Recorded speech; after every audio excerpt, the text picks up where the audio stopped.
Shirley. I thought that today, because of the misery report that was currently released, or recently released by Bloomberg, stating that South Africa is the third most miserable country in the world, which I found quite an astounding statistic, we could talk about entrepreneurship from a homeschooling perspective, because one of the indicators on Bloomberg's misery index is levels of unemployment. And in 2019, we had about a 28% unemployment rate. And they're saying now, obviously, with the pandemic and lockdown and everything, that number is probably pushing closer to 35%, which is astronomical. And we have the opportunity as parents in our home to teach our children skills of being self-employed or entrepreneurial, so that they can be job creators in this country. And I know that your kids, each of them had different stories to tell. So why don't you jump in and share some of your stuff? Yeah, sure. Well, not all my kids have tried different business ventures, but some of them definitely have. And I'm still hoping that the others will.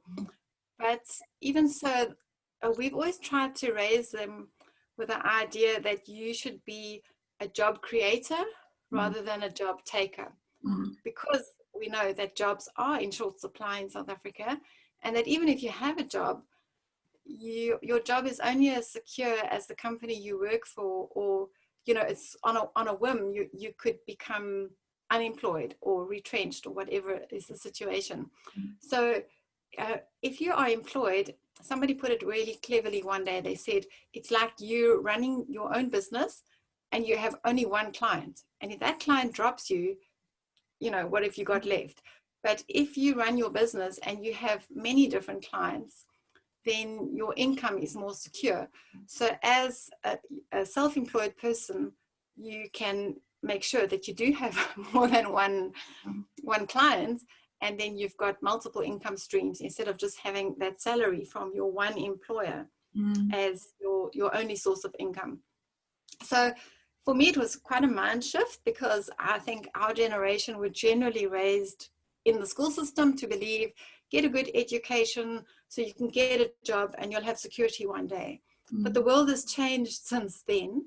And there's statistics that show that our children are likely to have like 14 different jobs in their lifetime, and not just jobs in one career field, but they're likely to shift fields as well, because the world is just changing so fast. So I think the important thing is to teach children to have a different way of thinking, and to know that they've got to learn how to learn, and they've got to look for opportunities. And to me, an entrepreneur is somebody who looks for problems that people have and then finds solutions that will solve those problems. And then that's the service or the product that you can offer them. So I think we have to train our children to think like that, to think as problem solvers, and to become innovators. Okay, so to go on to what my kids did, you can interrupt me when you want to share your stories. Yeah. But, I've got one child, my middle son, who just seems to have it it's just in him. He just wanted to make money when he was younger. Some of that fire has, I must say, died now that he's hit the teen years. But he was just always looking for something that he could sell to earn some money. And so he always spoke about it. And one day when he was 8 years old, he came to me, and his older brother had bought a set of magnetic toys. And he came to me and he said, "Mom, I've Googled it and I found it on this online website." And it was a Chinese supplier website that's very well known. And I just thought, wow, he's actually taken the initiative. Okay, I'll email them and ask them for a quote and just see what it would cost and what's the minimum shipment you would have to get and all of that. And so I did that for him. And we found that there was quite a good deal. He could order 25 units or 50 units. And we were actually able to pre-sell some of those. And he did that for a while. But at 8 years old, he struggled with the admin. And eventually I just said, this is just making work for me. Yeah. But so I think we're going to stop the business. And there was other reasons as well. There was a safety issue with that particular product. But he learned some valuable lessons, like you need to have a network that you can work, and there's admin involved, and he definitely understood the maths involved in the cost and the profits and all of that kind of thing. You know, he learned about the postal system and how we have to mail things and get tracking orders. He had to write those parcel slips, which he hated because his handwriting was terrible. So there was character building things that we learned, and you know, there's so many valuable lessons. It wasn't just about finding a product and making money. About a year later, he then found another product and tried that for a while, and then the supply dried up, so that ended. So, but there were good lessons to learn from that. Yeah, definitely. And I think going back to your first point, what I've also seen in statistics is that not only will they change their careers as grown-ups, you know, between 14, I think, and 20 times. One article I read was also that they're going to have diverse income streams. And, you know, my two oldest are classified as millennials. And they already, I can see, you know, they've already got 2 or 3 different income streams coming into their world. And one of them is this technology-based, you know, live streams and, you know, yeah, very much an online presence. And then there's offline work that they're doing as well. So part of raising entrepreneurs is, yes, those hard character lessons of the admin and the generally that entrepreneurs don't like. You know, we don't like to do all that back office stuff. We like to be out there and sparking ideas and doing new things and that sort of thing. And that then gives them the opportunity to eventually become job creators, so that they can employ somebody who is strong in administration to do that for them while they can carry on doing all the sort of more fun stuff.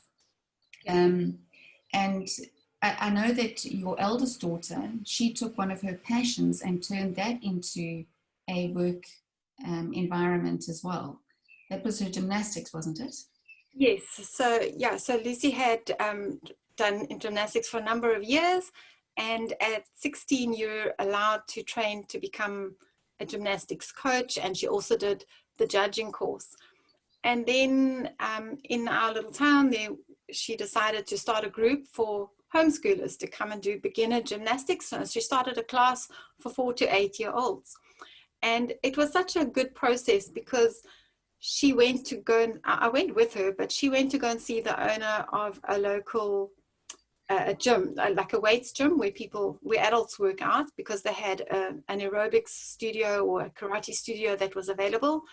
And she had a business meeting with him and told him her idea and asked how it would work if she wanted to rent an hour or 2 in that space. And he then asked her to please submit a business plan in writing to him. And she also had to go and research an indemnity form that parents would sign, because everybody who uses that facility has to sign an indemnity form. And he explained some other rules of the club that he owned. And, you know, that's what adults do. They make business plans and arrange these contracts. And there was a fee she had to pay him monthly and all of that. It was such an excellent experience. But I also admired him in that he spoke to her as the business owner and not to me. And then she started those classes.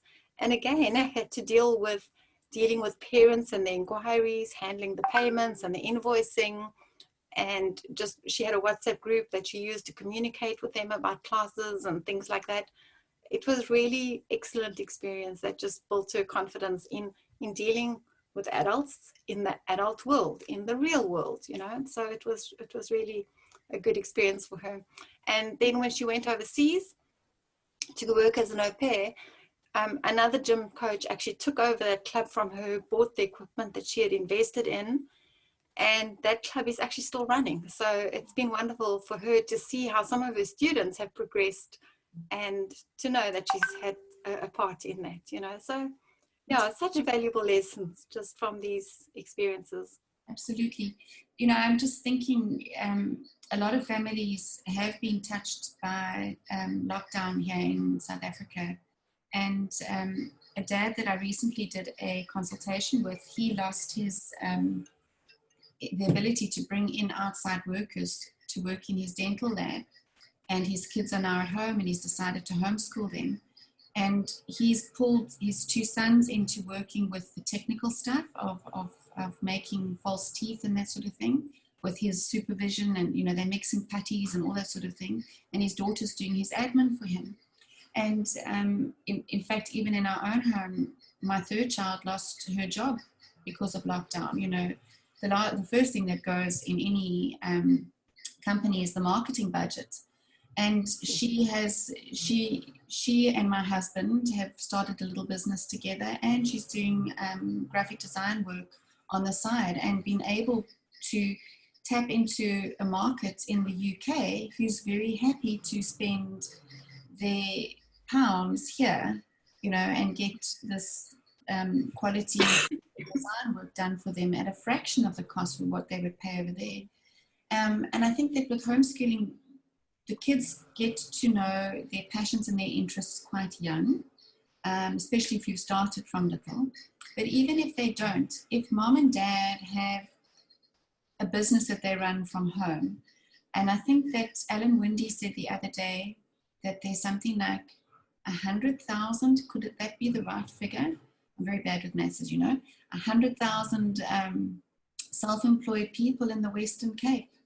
So a lot of those are parents, and a lot of those children are at home. So my encouragement would be, pull your kids into what you are doing. And if they can't actually function in your job, make sure they're functioning in your home. Because in that place, maybe the child that is now cooking a meal 3 times a week discovers a passion and a love for cooking, and then she will start baking muffins, or she will start making prepared meals to sell in the neighborhood. Those sort of ideas. We all think that it's got to be an elaborate program that we have to follow. And sometimes it's like with Lucy, just a passion that she had, which was gymnastics, that leads into something future, future financial blessing. Is there anything else that you'd like to add? Yeah, I think the spirit of an entrepreneur is often caught and not taught. And so the challenge is for parents to actually change their mindset if they're not already thinking like an entrepreneur, and to try and help the kids to catch that way of thinking. So I think for our generation, it's harder than for our children, because they are living in this world where things change all the time, and they've got access to the media, and they can learn things online so much more easily than we ever could. But yeah, it's a mind shift for parents. Absolutely. And it doesn't have to happen overnight. Just drop the idea in there and then let it grow. So I think that's what we did today. Drop the idea of entrepreneurship into your thinking and your kids' thinking, and see what happens. Anyway, lovely chatting, and we will chat again. Bye.